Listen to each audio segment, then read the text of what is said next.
Over the past year, a surprising trend has been making waves in global finance. More and more companies are leaving the London Stock Exchange and choosing to relist in the United States.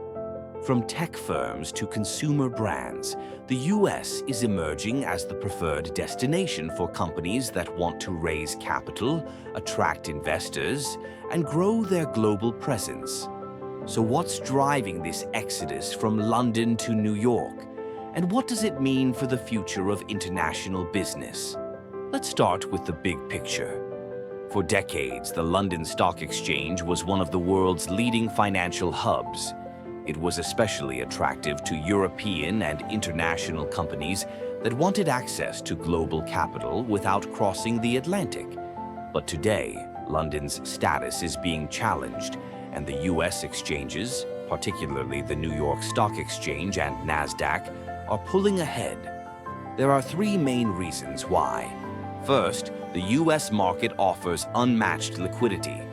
Simply put, there's more money flowing through US exchanges than anywhere else in the world.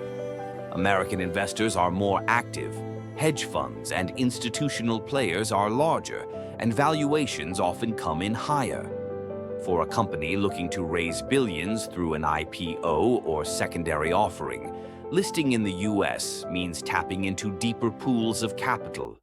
Second, the regulatory environment matters. While both the UK and the US are tightly regulated, London's rules have recently become more complex and, in the eyes of some companies, less flexible. Post-Brexit changes have added uncertainty, and new disclosure rules have been criticized as burdensome. Meanwhile, the US has streamlined some of its processes, and companies know that listing on NASDAQ or the NYSE instantly puts them on the radar of global investors. Third, the US offers stronger visibility and brand recognition. Companies that list in New York don't just access capital, they also gain prestige.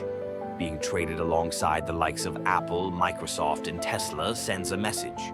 You've arrived on the world stage.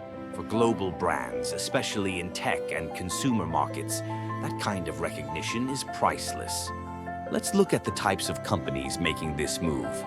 Tech firms are leading the way.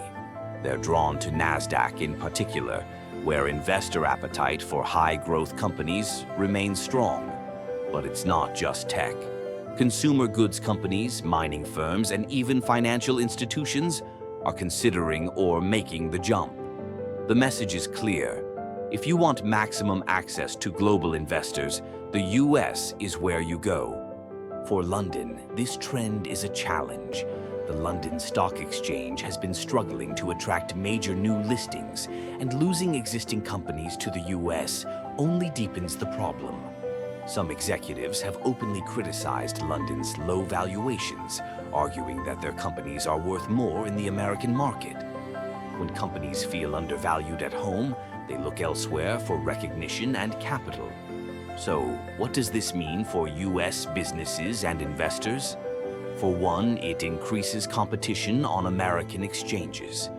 With more global companies relisting, US investors have access to a wider range of opportunities without leaving domestic markets. That strengthens the US position as the global financial hub and makes Wall Street even more central to international business. But there are risks, too. A crowded field means investors have to be more selective, and regulatory scrutiny could increase,